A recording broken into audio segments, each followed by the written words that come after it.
Good morning students.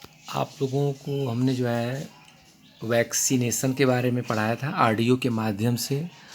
आप लोगों ने बताया नहीं कि ऑडियो के माध्यम से पढ़ाना आप लोगों को अच्छा लगता है या यूट्यूब के माध्यम जैसे पढ़ाते हैं लिख करके वो अच्छा लगता है, समझ में आता है।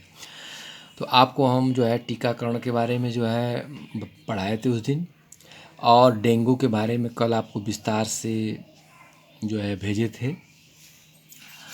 तो आज हम जो है पढ़ेंगे इंटरफेरेंस के बारे में। किसके बारे में पढ़ेंगे? इंटरफेरेंस।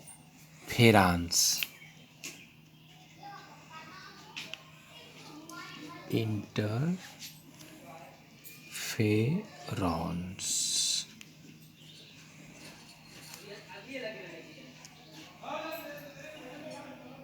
इंटरफेरेंस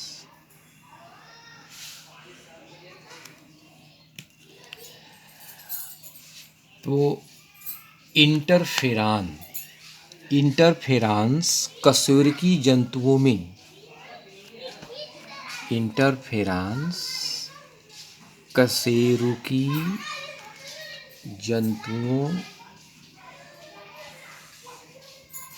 जंतुओं में विषाणु से संक्रमित कोशिकाओं के द्वारा। इंटरफेरॉन कशेरुकी जंतुओं में जो है नोटोकार्डिस के अंतर्गत पाया जाता है। तो कशेरुकी जंतुओं में विषाणु यानी वायरस, ठीक, वायरस विषाणु से संक्रमित कोशिकाओं द्वारा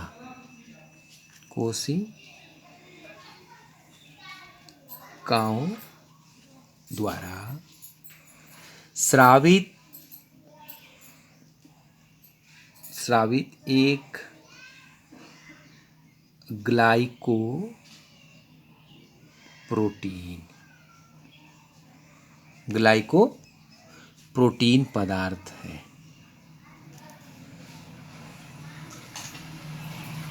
जो इन कोशिकाओं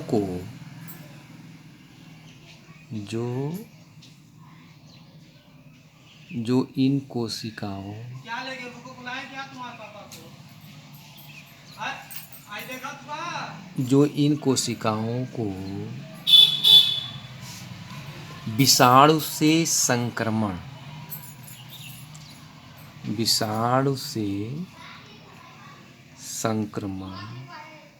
से क्या करता है? सुरक्षा, संक्रमण के विरुद्ध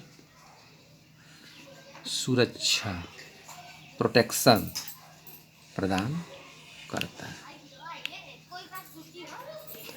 कशेरुकी जंतुओं में इंटरफेरेंस से तात्पर्य कि कशेरुकी जंतुओं में वायरस से संक्रमित कोशिका, अगर किसी वायरस से कोई कोशिका जो है संक्रमित हो जाती है तो उसके द्वारा स्रावित एक प्रकार की ग्लाइकोप्रोटीन यानी ग्लाइकोजन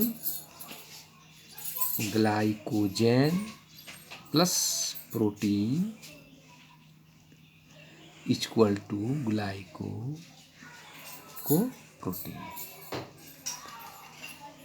समझ में आई बात?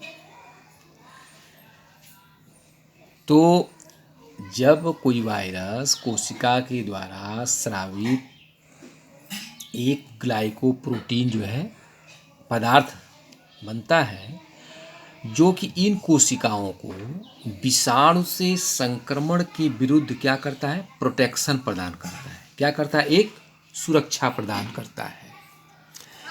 यानी वायरसों से संक्रमित कोशिकाएं ऊतक द्रव में विशेष प्रोटीन का क्या करती हैं? स्राव करती हैं। वायरस से अगर कोई इन्फेक्टेड कोशिकाएं के ऊतक में जो द्रव में विशेष प्रोटीन का क्या जो है स्राव करती हैं, उस प्रोटीन को कहते हैं ग्लाइकोप्रोटीन, जो शरीर की अन्य कोशिकाओं को वायरस से क्या करती हैं? सुरक्षा प्रदान करती हैं। अब जो है आइक्समैन और लिंडमैन ने आइजैक्स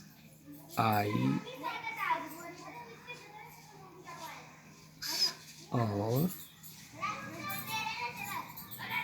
लिंडमैन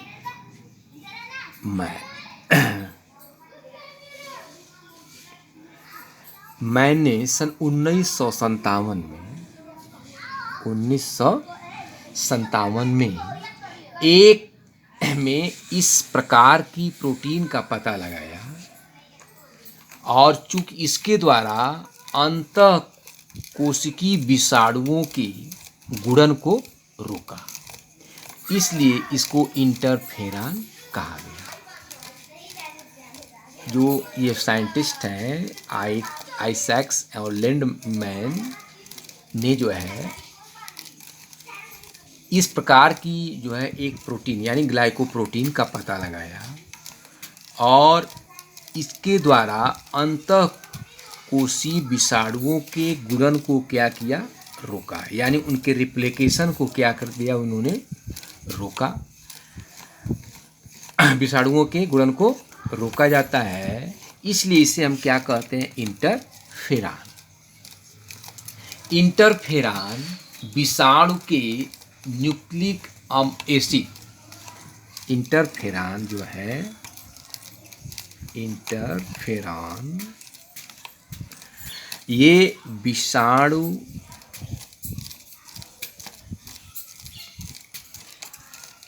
केंद्रकीय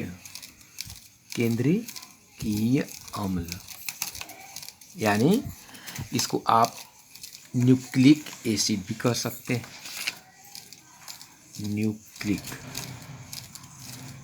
न्यूक्लिक एसिड केंद्रकीय अम्ल यानी संश्लेषक तंत्र को बाधित करता है, संश्लेषक तंत्र को बाधा प्रदान करता है।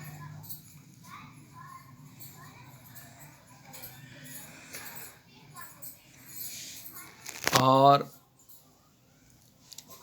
किंतु यह किसी भी प्रकार कोशिका के उपापचय में कोई विघ्न नहीं डालता और यह जो है मेटाबॉलिज्म सिस्टम पर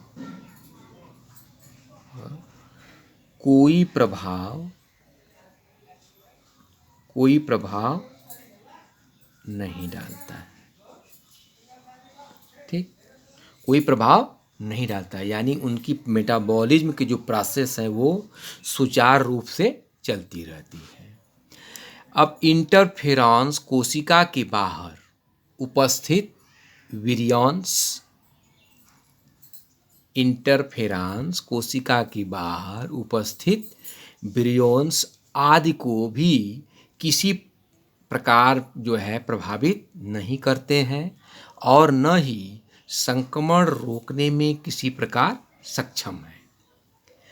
केवल अंतःकोशिकाएं केवल जो है अंतःकोशिकीय क्रियाएं ही करते हैं। इंटरफेरॉन का उपयोग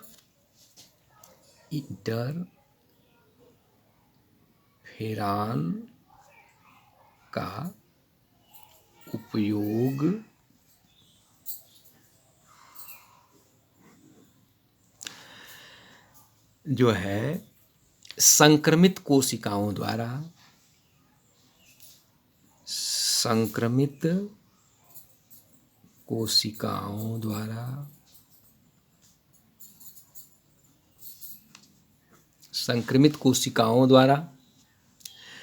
अन्य स्वस्थ कोशिकाओं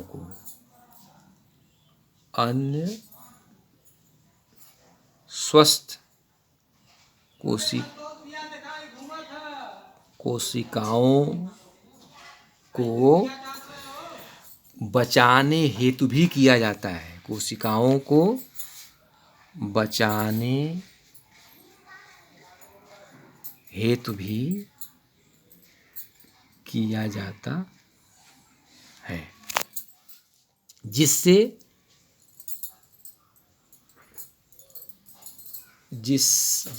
किया जाता है, जिससे वे सूचना ग्रहण करके, जिससे वे सूचना ग्रहण करके अपना बचाव कर सके, अपना बचाव कर सके। यानी इंटरफेरॉन का उपयोग संक्रमित कोशिकाओं द्वारा अन्य स्वस्थ कोशिकाओं को बचाने हेतु भी किया जाता है, जिससे वे सूचना ग्रहण करके अपना प्रिकॉशन या बचाव कर सके। अब इसी में आपका जो है ये प्रियॉन्स भी परीक्षा के दृष्टि से बहुत ही महत्वपूर्ण है। जिस प्रकार इंटरफेरॉन है उसी प्रकार से एक प्रियॉन्स है।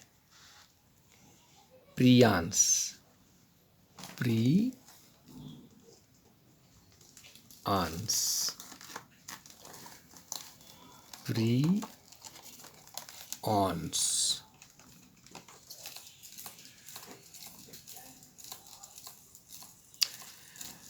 तो ये संक्रामक प्रोटीन कण होते हैं। कैसे होते हैं? ये संक्रामक प्रोटीन कण यानी पार्टिकल्स होते हैं। ठीक, ये संक्रामक प्रोटीन कण होते हैं। इनका आकार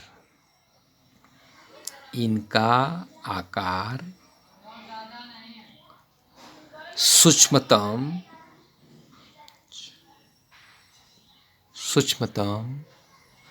वायरस का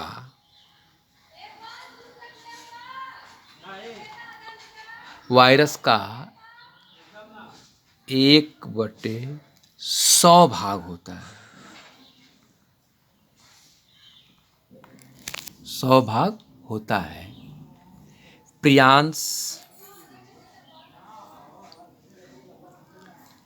प्रियॉन्स हाई टेम्परेचर यानी उच्च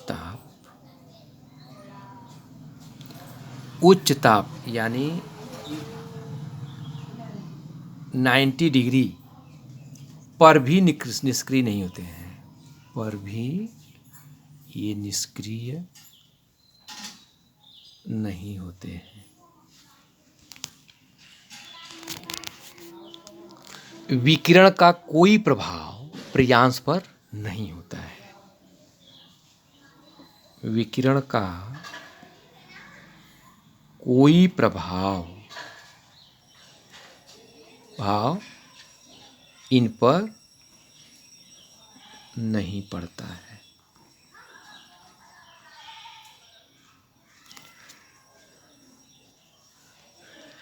मनुष्य में प्रियॉन्स के कारण कुरु नामक बीमारी होती है।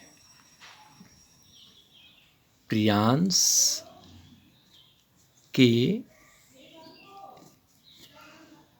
कारण मनुष्य में कुरु